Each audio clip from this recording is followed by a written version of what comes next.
You work hard. You answer quickly. You stay late without announcing it. You fix problems before they spread. And that may be the reason you never leave your place. People trust you. And slowly, without anyone saying it out loud, you become essential. At least, that's the illusion. Because when everyone depends on you, it feels like power. But dependence and power are not the same thing. The problem is, by the time you realize the difference, your role is already decided. One creates responsibility, the other creates control. And many people spend years confusing the two. Most workers believe effort is a ladder. Work harder, become more valuable, move upward. It sounds logical, but inside structured hierarchies, effort behaves differently. Effort stabilizes systems, and systems reward stability by keeping it exactly where it works best. The more reliable you become, the less anyone imagines you elsewhere. Not because they dislike you, because you make their world predictable. This is the first psychological miscalculation. You think you are climbing. They think you are holding the structure together. And once that silent agreement forms, your identity begins to shift. You stop being a person with potential. You become a role with function. Hierarchy rarely announces itself openly. It operates through expectations. Who speaks first? Who explains more than necessary? Who solves problems before they are asked? Who absorbs pressure without negotiation? Over time, these behaviors define placement more than titles ever do. And hard workers display one signal more than any other: availability. Availability feels noble. It feels responsible. But psychologically, availability communicates something else. It says, I will carry weight without requiring power. And organizations remember that, not maliciously, simply because systems learn patterns. If pressure appears, it moves toward the person who absorbs it fastest. And that person becomes indispensable, but not elevated. This is where many careers quietly freeze. The worker becomes known as the one who handles things, the one who can be trusted, the one who always delivers. Praise increases, dependence increases, but authority stays still, because the system already has what it needs from you. Movement creates uncertainty, and uncertainty threatens stability. Watch what happens in meetings. The hard worker speaks in details. They explain, they justify, they prove competence through effort. Meanwhile, someone else speaks less, simpler language, fewer explanations, more direction than execution. And strangely, the room adjusts around them, not because they are smarter, because they are harder to define. Power does not grow from effort alone. It grows from perception, and perception responds to distance, not constant availability. The person always present becomes predictable. Predictability reduces perceived leverage. When people know exactly what you will do, they stop negotiating with you. They assign. The hard worker rarely notices this shift because rewards arrive early. Recognition, trust, dependence, small compliments that reinforce identity. You're the only one who can handle this. And that sentence feels like respect. But hidden inside it is confinement. Because if only you can handle it, you cannot leave it. The real contract is never spoken. You provide stability. The structure keeps you where stability is needed. Everyone benefits, except the part of you that believed effort automatically becomes influence. At first, you work hard to prove your value. Later, you work hard because stopping feels dangerous. Your identity merges with output. If you slow down, who are you? If you say no, do you lose relevance? And this is where the psychological trap closes. You are no longer choosing effort. Effort is choosing you. Hard workers rarely see themselves as compliant. They see themselves as disciplined, and discipline is socially rewarded. No one questions discipline. No one warns you when discipline turns into obedience. Because obedience does not always look like submission. Sometimes it looks like excellence. Every hierarchy quietly divides people into functions. The executor, the organizer, the strategist, the voice, the decision maker. Hard workers almost always drift toward execution, because execution gives immediate feedback. Solve the problem, receive approval, repeat. And repetition solidifies identity. The more consistent you become, the narrower perception becomes. Others stop imagining you outside your role. Even when opportunities appear, the first instinct is, who will replace you if you move? And that question alone reveals the truth. You are valuable because you maintain the system, not because you direct it. This is not exploitation. This is psychology. Humans assign roles based on repeated behavior. You trained the environment how to see you. And the hardest part is realizing they learned it from you. And once people stop questioning your role, they stop imagining alternatives. Through reliability, through speed, through constant rescue. And once that perception hardens, changing it requires disruption, which hard workers resist because disruption feels irresponsible. The irony is quiet but sharp.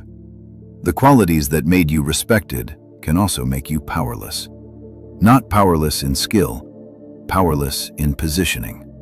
Because effort without boundaries signals unlimited supply, and unlimited supply lowers strategic value. Some people notice this early. They slow down, not by becoming lazy, but by becoming selective. They allow tension to exist. They let problems reveal themselves before stepping in. And suddenly, their presence feels different, less automatic, more intentional. That shift changes perception faster than years of effort. Most hard workers never make that shift because they fear being seen as less committed. They fear losing approval. They fear silence. So they continue, reliable, efficient, busy, and quietly fixed in place. The system did not trap them. They cooperated with the role through excellence. And that is the invisible contract. The harder you work without strategic awareness, the easier it becomes to define you. And once you are fully defined, you stop moving. What makes this difficult to see is that the transition happens slowly. No single moment announces it. There is no meeting where someone says, "You will remain here." Instead, it feels like trust is increasing. More responsibility, more reliance, more requests that sound like recognition. And because the language feels positive, the pattern goes unquestioned. At first, you notice small signs. People come to you before they try to solve things themselves. Your name appears early in conversations about problems. Deadlines move closer to you. Complex tasks quietly land on your desk. And you accept them, because competence feels like identity. The environment is not trying to trap you. It is trying to reduce uncertainty. Humans naturally move pressure toward the person least likely to fail. Reliability attracts weight, and weight, over time, becomes an expectation. Expectation changes how people imagine your future. Not consciously, but psychologically. When someone is always solving problems, others stop imagining them creating direction. Execution becomes their language, and once someone speaks one language long enough, people stop listening for anything else. And the more fluent you become in that language, the harder it is to be seen speaking anything else. This is why many hard workers feel invisible in moments that matter. Not ignored, just overlooked when decisions are made. Because decision-making roles require ambiguity. They require distance from constant execution. And you have trained everyone to associate you with certainty. There is another layer most people never notice. Hard work creates emotional safety for others. When you step in quickly, others relax. When you take ownership, tension drops. When you fix what is broken, anxiety disappears. You become a psychological stabilizer. And stabilizers are rarely moved. They are anchored. The paradox is uncomfortable. The more you reduce discomfort for the system, the less the system feels pressure to change your position. Your competence protects the structure from needing to evolve. And because the environment feels smoother with you exactly where you are, movement becomes unnecessary. Over time, something internal begins to shift. You stop measuring success by influence. You measure it by completion, by efficiency, by how much you can carry. And without realizing it, you begin competing with your own capacity. Every success becomes proof that you can handle more. So more arrives. The identity hardens quietly. You are the dependable one. The one who never complains. The one who figures it out.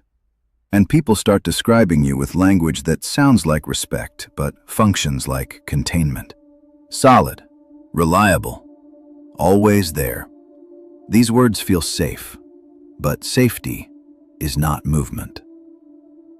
Hard workers often believe authority is something others refuse to give them. But authority is also something effort can unintentionally hide.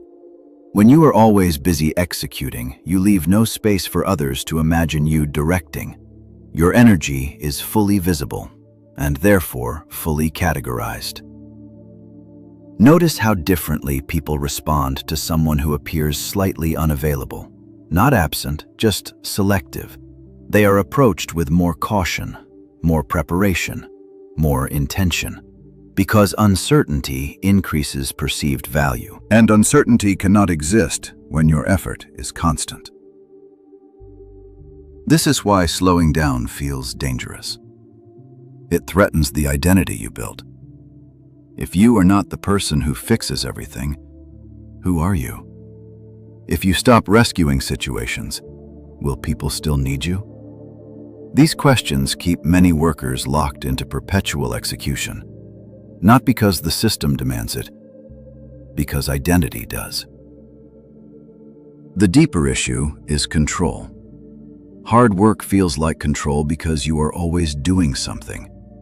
Action creates the illusion of influence. But influence often grows in moments where you choose not to act immediately, where you observe, where you allow patterns to reveal themselves before stepping in. Hard workers struggle here. Stillness feels irresponsible. So the cycle continues. You act quickly. The environment adjusts around your speed. Others depend on that rhythm, and every repetition strengthens the invisible contract. You carry, they rely. Nothing changes. Eventually, frustration appears. Not loud frustration, quiet confusion. You wonder why people with less output seem to move faster, why those who speak less hold more authority, why your effort feels essential but not transformative. The answer is uncomfortable. You mastered execution, but hierarchy rewards positioning. Positioning requires space. Space to think. Space to be seen differently. Space for others to feel the absence of your immediate intervention. Without space, perception cannot change. And without perception changing, hierarchy remains fixed. This is where most hard workers stand without realizing it. At the edge of a psychological decision. Continue reinforcing the role that feels safe, or risk temporary discomfort to redefine how you are seen. One path protects identity, the other expands it. And the difficult truth is this: No one will make that decision for you. Because from the outside, everything looks fine. You are respected, trusted, needed. The system works. Only you feel the quiet sense of limitation, the sense that your effort moves everything except your own position. That feeling is not failure. It is awareness beginning. The moment you realize that constant usefulness may be the very thing holding you still. And once that awareness appears, the old pattern becomes harder to ignore. You start noticing how quickly you volunteer, how automatically you solve, how often you step in before being asked. You see the reflex, and you begin to question it. Because the real question was never effort itself. And this is the moment most people misunderstand. They think the problem is workload, or pressure, or recognition. But the real shift is happening somewhere quieter. The role is no longer something you perform. It is becoming something you are. And once effort turns into identity, walking away from it no longer feels like strategy. It feels like losing yourself. The real danger of hard work is not exhaustion. It is identification. At some point, effort stops being something you do. It becomes who you are. You become the dependable one, the responsible one, the one who never lets things fall apart. And people begin to rely on that version of you more than the actual person behind it. Identity inside the workplace is not chosen consciously. It forms through repetition. Every time you step in early, every time you rescue a failing situation, every time you absorb pressure without negotiation, you reinforce a psychological narrative. I will handle it. And the environment believes you. Once identity forms, hierarchy adjusts around it. Decisions bypass you because execution is expected from you. Visibility increases, but influence does not. You are seen more often, but listened to less strategically. Because your value has already been categorized. This is why competence alone rarely creates authority. Competence solves problems. Authority defines which problems matter. And hard workers are trained to solve before they question. Notice the pattern. When tension appears, you move toward it. You fix. You stabilize. You remove uncertainty. But uncertainty is where power lives. The person who controls uncertainty controls direction. The person who removes it too quickly becomes maintenance. The workplace rewards speed, but hierarchy rewards positioning. And those are not the same game. One measures output, the other measures perception. Hard workers play the first game so well that they never realize a second game exists. The psychological cost appears slowly. You begin feeling overlooked, not because your work lacks value, because your value has become expected. Expectation erases novelty, and without novelty, authority rarely grows. So you work harder. You try to prove more. You take on additional responsibility, and each time the role deepens. Because effort confirms identity. It does not change it. This is where self-betrayal becomes invisible. You believe you are investing in your future, but psychologically, you are reinforcing your current placement. You are saying, "This is what I do." And the environment answers, "Then this is where you stay." The shift toward sovereignty begins with a difficult realization. Being needed is not the same as being free. Need creates dependency. Freedom requires choice. If your absence creates panic, you may feel important, but you also reveal that your role is operational, not directional. Powerful individuals understand something hard workers resist. Controlled absence creates leverage. When you are not instantly available, perception changes. People begin to plan around you instead of through you. They consult rather than assign, because scarcity alters value. This does not mean withholding effort out of resentment. It means directing effort intentionally, choosing where energy goes, refusing automatic rescue, allowing consequences to reveal structural problems. Hard workers fear this because letting things unfold feels like negligence, but constant intervention prevents others from recognizing the full weight of responsibility.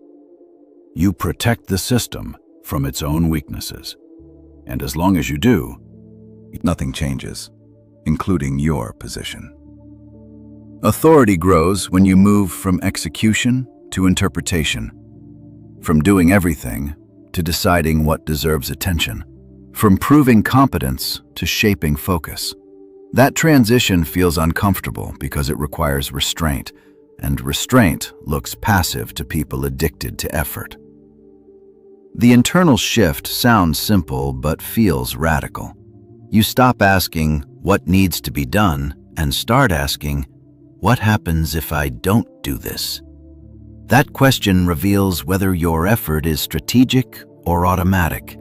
Most people assume change begins with action, but inside hierarchy, change begins with perception.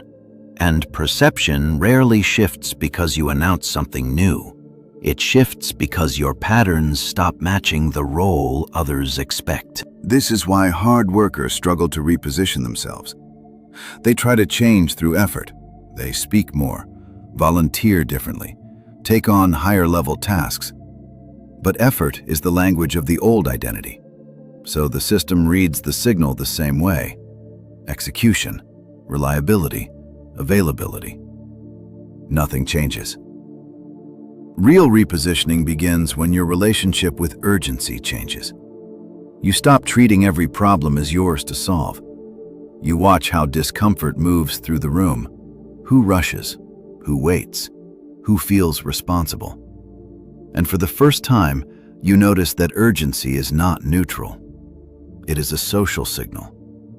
The person who reacts fastest is unconsciously claiming ownership.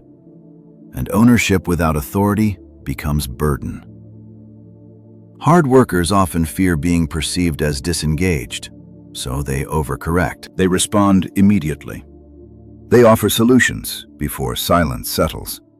They fill gaps in conversation.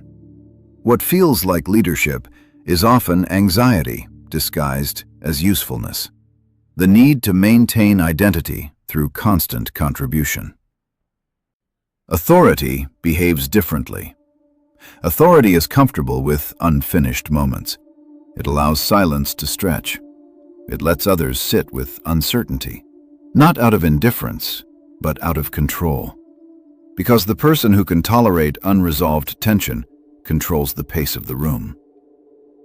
This is where internal resistance appears. When you stop reacting instantly, you feel exposed. You imagine others thinking you are less committed, less sharp, less reliable. But most of that fear exists internally, because others are busy adjusting to the new rhythm you are setting. And that adjustment is subtle. At first, people test your boundaries. They push tasks toward you the way they always have. They wait for the familiar rescue. If you respond automatically, the old identity returns immediately. If you pause, something different happens.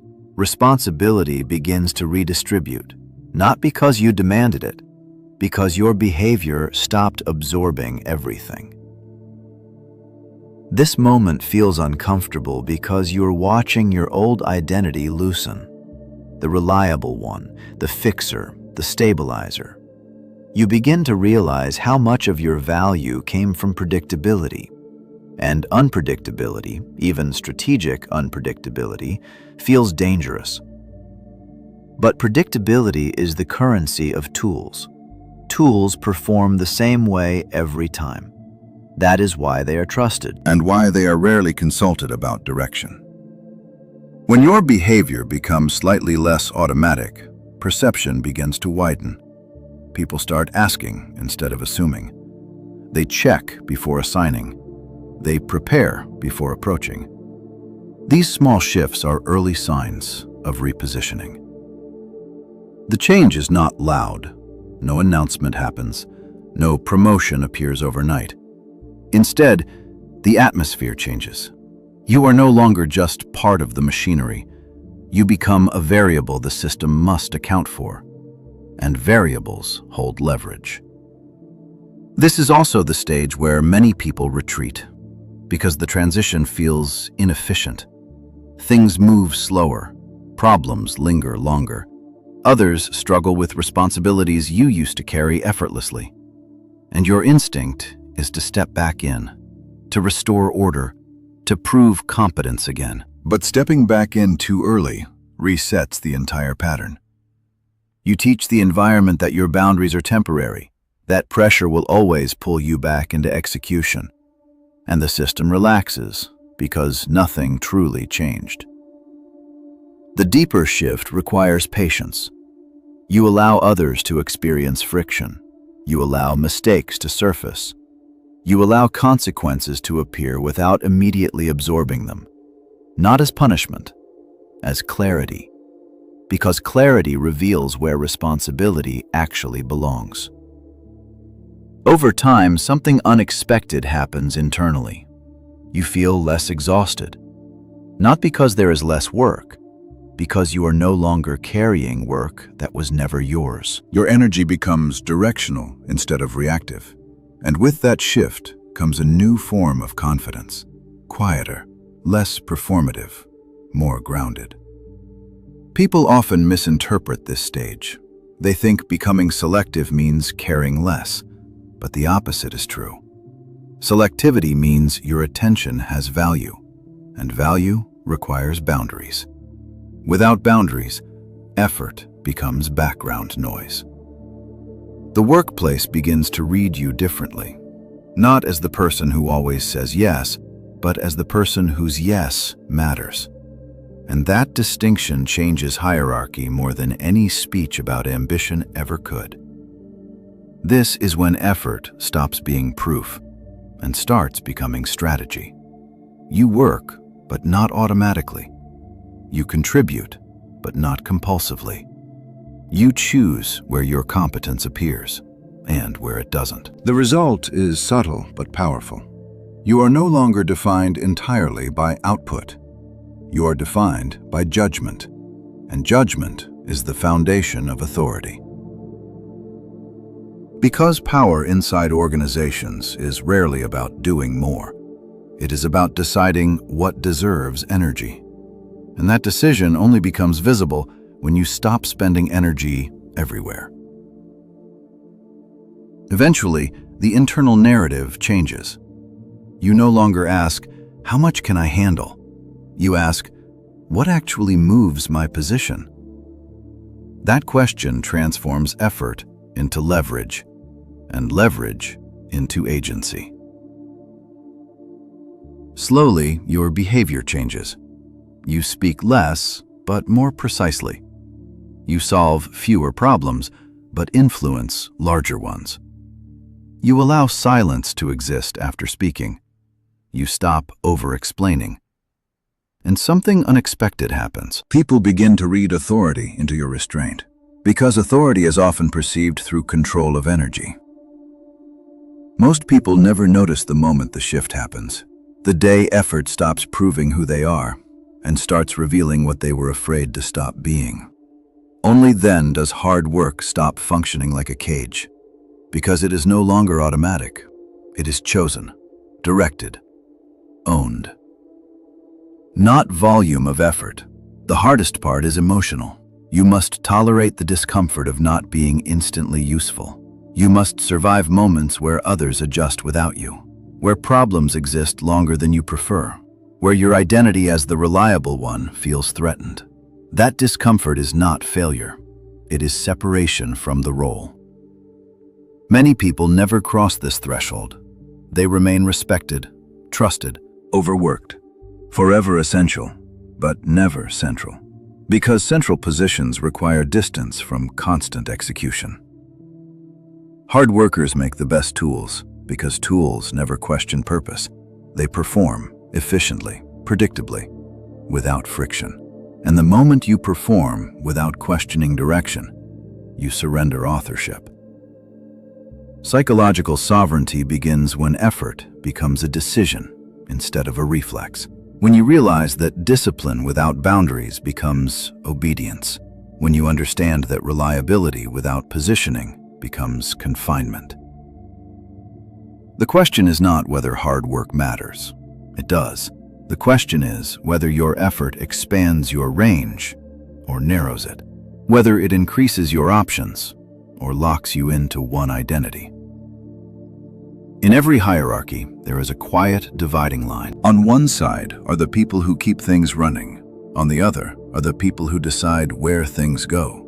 Both work, but only one chooses direction. The transition is subtle. You do less that proves you, and more that defines you. You stop rushing to fill every gap. You allow space.